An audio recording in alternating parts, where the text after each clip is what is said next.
नमस्ते बच्चों। आज मैं आप लोगों को क्लास 8 भारत की खोज सिंधु के तहत सिंधु घाटी सभ्यता में पढ़ाने जा रही हूँ। इसमें आर्यों का आना यह दूसरा टॉपिक है और भारत की खोज का मैं बहुत सारा चैप्टर पढ़ा चुकी हूँ। क्लास 8 का बहुत सारा मैं वीडियो बना चुकी हूँ, फुल एक्सप्लेनेशन, क्वेश्चन आंसर और समरी, और व्याकरण भी बहुत ही आसान रूप में आप लोगों के लिए मैं बनाई हूँ। तो उन सबको देखने के लिए आप ऊपर दिए गए आई बटन पर क्लिक करके देख सकते हैं, या नीचे दिए गए डिस्क्रिप्शन बॉक्स में देख सकते हैं, या प्लेलिस्ट में जाकर देख सकते हैं। और बच्चों, आप जो भी चैप्टर पढ़ना चाहते हैं उस चैप्टर का नाम लिखकर उसके आगे मेरे चैनल का नाम लिखिए। देवजनागरी स्पेलिंग है DEVZ स्पेस देकर NAGRI, और YouTube पर सर्च कीजिए, आपको वह चैप्टर आसानी से मिल जाएगा और आपकी पढ़ाई आसानी से हो जाएगी। और आप मुझे इंस्टाग्राम, फेसबुक और ट्विटर पर भी फॉलो कर सकते हैं। तो अभी हम लोग जानते हैं बच्चों, सिंधु घाटी सभ्यता के तहत पहला टॉपिक है आर्यों का आना, मतलब दूसरा टॉपिक इसको कहा जाए आर्यों का आना। पहला तो है सिंधु घाटी की सभ्यता और दूसरा है आर्यों का आना। तो सिंधु घाटी की सभ्यता का मैं समरी बना चुकी हूँ, यानी इजी एक्सप्लेनेशन मैं कर चुकी हूँ, और उसको आप अगर पढ़ेंगे तो फिर पाठ पढ़ने के बाद आपको सारा समझ में आ जाएगा। और अभी हम लोग जानते हैं आर्यों का आना। तो इसमें जवाहरलाल नेहरू जी बता रहे हैं कि आर्य कौन थे, यहाँ कैसे आए, यह प्रश्न आज भी अनुत्तरित है। यानी नेहरू जी यह कह रहे हैं कि आर्य कौन थे, कहाँ से आए, यह प्रश्न आज भी लोग नहीं समझ पा रहे हैं। आज भी किसी के पास इसका उत्तर नहीं है कि आर्य कौन थे, कहाँ से आए थे। तो इसमें आर्यों का आना ही मेन टॉपिक है कि किस तरह हमारे देश में आर्य जो लोग होते हैं, तो आर्य लोग किस तरह हमारे देश में आए थे।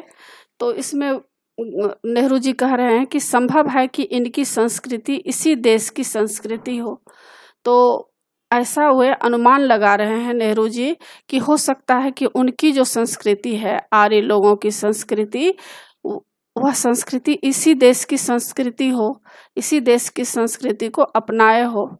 कुछ विद्वान मानते हैं कि इनकी जड़ें दक्षिण भारत में भी मिल सकती है, और बहुत सारे विद्वान होते हैं जो अपना अपना मत देते हैं, अपना अपना जानकारी देते हैं। तो कुछ विद्वान ऐसा कह रहे हैं कि इनकी जड़ें जो है, मतलब यहाँ मतलब शुरुआत जो है वह भारत से ही मिलती है। इसका कारण है कि आर्यों और दक्षिण भारत की द्रविड़ जातियों के बीच कुछ समानता दिखाई देती है। मतलब वे लोग ऐसा कह रहे हैं कि आर्य और द्रविड़ जाति जो है उसमें बहुत कुछ समानता, मतलब उन दोनों के बीच रहन सहन, तौर तरीका, व्यवहार आदि आर्य और द्रविड़ दोनों का मिलता जुलता है। आर्य मोहनजोदड़ो के समय से कई हजार वर्ष पूर्व भारत आए होंगे। आर्य जो हैं वह मोहनजोदड़ो के समय से कई हजार वर्ष पूर्व भारत में आए होंगे। व्यवहारिक दृष्टि से हम उन्हें भारत का निवासी मान सकते हैं, और हम लोग ऐसा मान सकते हैं कि वे भारत के ही निवासी थे।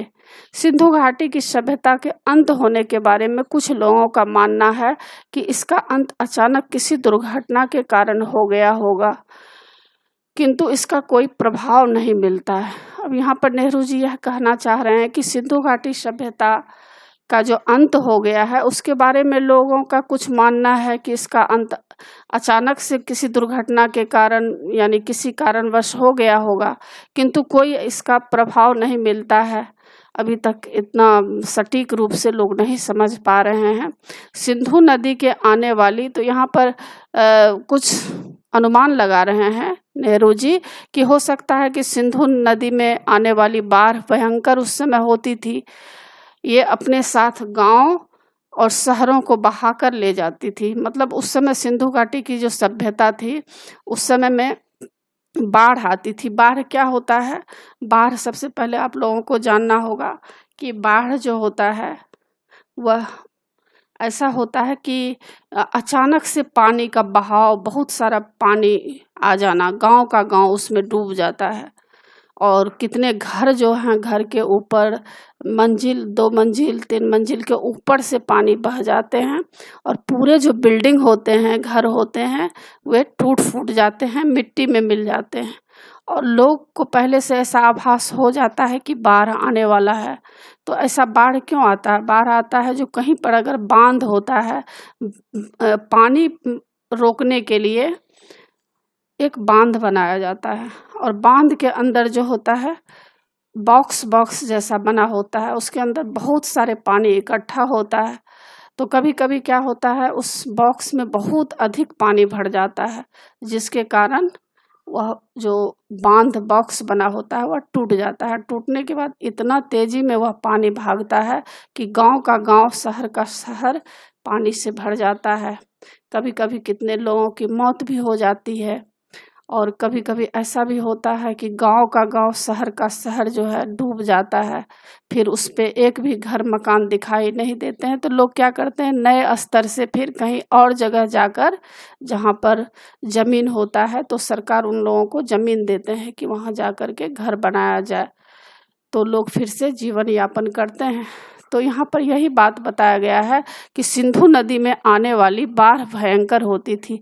उस समय क्या होता था, सिंधु नदी में बहुत बाढ़ आती थी, मतलब पानी आता था, और ये अपने साथ गांव और शहरों को बहा कर ले जाती थी। जैसा मैं अभी बताई हूँ आप लोगों को कि गांव और शहर को बहा कर ले जाती है यह पानी जब आती है। तो दूसरा कारण यह भी हो सकता है कि मौसम के परिवर्तन में हुआ हो और जमीन सूखकर रेत बन गई हो। तो यहाँ पर नेहरू जी अनुमान लगा रहे हैं कि सिंधु घाटी सभ्यता का अंत किस तरह से हुआ। उनका कहना है कि हो सकता है बाढ़ आई हो और बाढ़ आने के बाद गांव और शहर पूरा डूब गया हो। दूसरा कारण यह भी हो सकता है कि मौसम में परिवर्तन हुआ होगा और जमीन सूख कर रेत बन गया होगा। रेत किसको कहा जाता है? बालू, खाली बालू ही बालू हो जाता है। उस बालू पर आप कुछ भी नहीं उपजा सकते हैं, आपका कोई फसल नहीं होगा, खेती नहीं होगा, अन्न नहीं उपज पाएगा। तो हो सकता है कि यह भी हो दूसरा कारण। फिर आगे कह रहे हैं नेहरू जी कि मोहनजोदड़ो के खंडहर भी अपने आप में इस बात का प्रमाण है कि बालू की तह पर तह जमने के से शहर की जमीन उठती गई और नगरवासियों को पुरानी नींव पर ऊंचे मकान बनाने पड़े हों। तो यहाँ पर नेहरू जी इन बातों को भी कह रहे हैं कि हो सकता है कि मोहनजोदड़ो के जो खंडहर भी अपने आप में इस बात का प्रमाण है, क्योंकि मोहनजोदड़ो जब गए हैं वहाँ पर, सब लोग पहुँचे हैं, तो देखे हैं कि मोहनजोदड़ो में खंडहर जैसा टूटा फूटा मकान कहीं पर ऐसा दिखाई देता है कि लगता है कि बहुत बड़ा कुछ ऐसा हुआ था यहाँ पर। तो ऐसा उन लोगों को प्रमाण मिल रहा है कि बालू की तह पर तह जमने से शहर की जमीन उठ गई होगी। हो सकता है बहुत वहाँ पर जो बाढ़ आया, तो बाढ़ आने के बाद क्या होता है, पानी अपने साथ बहुत सारा रेत लाते हैं, बालू लाता है, और बालू का तह बैठ जाता है जमीन पर। तो क्या हुआ होगा, लोग क्या किए होंगे, उसी जमीन पर फिर से लोग पुरानी नींव पर ऊंचे मकान बना लिए होंगे। जो उन लोगों का मकान पहले बना होगा, दब गया होगा जमीन में, तो उसी पर फिर से नींव तैयार करके, मतलब बेस, उसका घर का जो एक बेस बनाया जाता है उसको तैयार करके फिर से मकान बना लिए होंगे। ऐसे खुदाई में निकले 2-3 मंजिले मकानों से ज्ञात होता है। जब इन लोगों ने वहाँ पर मोहनजोदड़ो जाकर वहाँ के जमीन की खुदाई किए, तो नीचे 2-3 मंजिले भी मिले जो कि जमीन के नीचे दबे हुए थे। तो इससे यही ज्ञात होता है कि बाढ़ आई होगी, जिसके कारण यह सब दब गया होगा। आगे बता रहे हैं कि ऐसा लगता है कि समय के साथ उसकी दीवारें ऊंची की जाती रही होगी, और समय समय पर लोग क्या करते रहे होंगे, ऊंचे ऊंचे जो रेत भर जाते थे जमीन पर, उस पर फिर से दीवारें बना लेते होंगे। हमें यह पता है कि पुराने समय का समृद्ध और उपजाऊ सिंध मध्य युग के बाद रेगिस्तान बनकर रह गया। और नेहरू जी यहाँ बता रहे हैं कि पुराने समय में जो सिंधु घाटी था वह बहुत ही समृद्ध था, मतलब वहाँ पर उपज होता था, फसल उगाए जाते थे, खेती होती थी। लेकिन बाद में क्या हो गया, रेगिस्तान बन गया। तो रेगिस्तान क्यों बन गया? रेगिस्तान बन गया, रेगिस्तान किसको कहा जाता है? जिस पर कोई खेती नहीं की जाती है, बंजर भूमि होती है, वहाँ पर आपको एक भी घास नहीं दिखाई देंगे, पूरा वहाँ पर रेत जमा होता है, बालू जैसा जमा होता है। तो यह सब लोग रिसर्च करते हैं, खोजते हैं, तब पता चलता है कि रेगिस्तान आखिर क्यों बन गया। इसका मतलब है बाढ़ आई होगी और पूरा शहर सब डूब गया होगा, फिर जो उपजाऊ जमीन है वह मिट्टी बन गया होगा। फिर आगे कहते हैं कि संभव है कि मौसम में आए इन परिवर्तनों ने वहाँ के रहने वालों के जनजीवन को भी प्रभावित किया हो गया। और यहाँ आगे कह रहे हैं कि हो सकता है कि मौसम में नए नए परिवर्तन आते हैं, तो क्या होगा? परिवर्तन होने से जनजीवन, वहाँ के लोग जो हैं उससे प्रभावित हो गए होंगे, परंतु इसका प्रभाव इस नगरीय सभ्यता के छोटे भाग पर ही पड़ा होगा। और अनुमान लगा रहे हैं कि यह जो नगर का छोटा सा भाग है वहाँ पर ही यह सब प्रभाव पड़ा होगा। वह रेत जिसने इनमें से कुछ शहरों को ढक लिया था, उसी रेत ने उन्हें सुरक्षित रखा होगा। अब यहाँ पर अनुमान लगाया जा रहा है कि जो बालू, बाढ़ आने के बाद जो बालू मिट्टी आया था तो उससे क्या हुआ था? शहर का शहर ढक गया और कुछ को सुरक्षित भी रखा, कुछ शहर को। दूसरे शहर और प्राचीन सभ्यता के प्रमाण धीरे धीरे नष्ट हो गए और दूसरे जो शहर थे उसका जो पुराना सभ्यता का जो कुछ प्रमाण था, कुछ चीज़ें थी, वह धीरे धीरे नष्ट हो गया। सिंधु घाटी की सभ्यता के बाद आने वाली सभ्यता में शुरू में खेती पर ध्यान दिया गया। और सिंधु घाटी की सभ्यता के बाद क्या हुआ? सिंधु घाटी के बाद जो सभ्यता आई उसमें सबसे पहले खेती पर ध्यान दिया गया। खेती पर क्यों ध्यान दिया गया?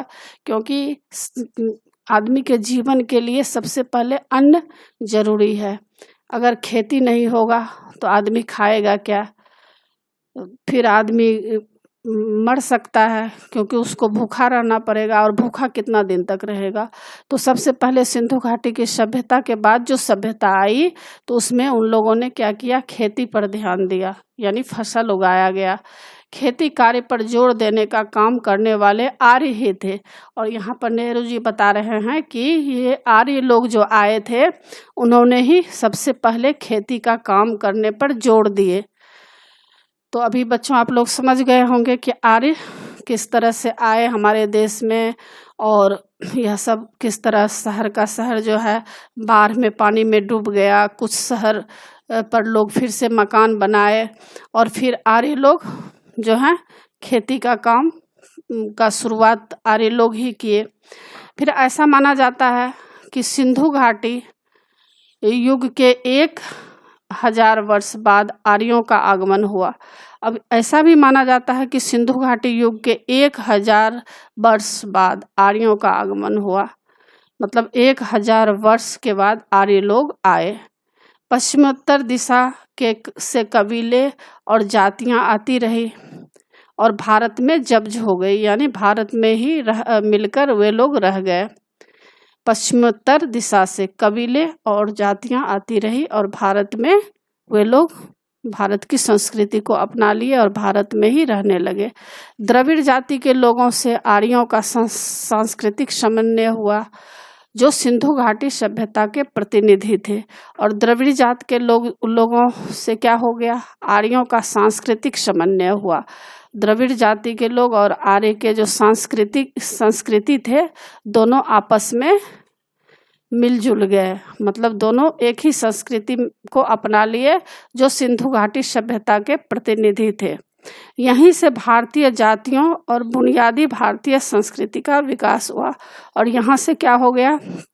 भारतीय जातियों और बुनियादी भारतीय संस्कृति का विकास यहीं से शुरू हुआ। बाद के युगों में आने वाली जातियों ने अपना प्रभाव डाला और यही घुल मिल गई। और बाद के युगों में जो आने वाली जातियां क्या हुआ? वे लोग भी अपना रहन सहन, वेशभूषा आदि से यहाँ के लोगों को प्रभाव डाला और ये लोग भी फिर यहीं पर भारत में ही रह गए। तो ये था बच्चों आर्यों का आना। तो आशा है बच्चों आप लोगों को समझ में आ गया होगा और इसको अच्छी तरह तैयार कर लीजिएगा। और इसके बाद जो चैप्टर आप पढ़ेंगे तो आपको आर्यों का आना चैप्टर आसान लगेगा, कुछ भी नहीं है। सेम चीज़, यही चीज़ उसमें भी टेक्स्ट बुक में भी दिया हुआ है, उसको भी मैं आपको पढ़ा दूँगी और आपको समझाने के लिए मैं, ताकि आप आसानी से समझ सकें, इसीलिए मैं इसको समझा रही हूँ। तो अगर आप चैप्टर खोलेंगे और देखेंगे और दोनों को मिलाएंगे तो आपको सारा चीज़ आपको समझ में आ जाएगा। तो बच्चों, आशा है आप लोगों को समझ में आ गया होगा। और बच्चों, आप मेरे चैनल देव नागरी को ज़रूर सब्सक्राइब कीजिएगा और सब्सक्राइब के बगल में बेल आइकन बटन है, इसे क्लिक कीजिएगा, लाइक कीजिएगा और शेयर कीजिएगा। कमेंट्स ज़रूर कीजिएगा कि आपको यह पाठ कैसा लगा। नए पाठ के साथ फिर मैं मिलूँगी बच्चों। धन्यवाद।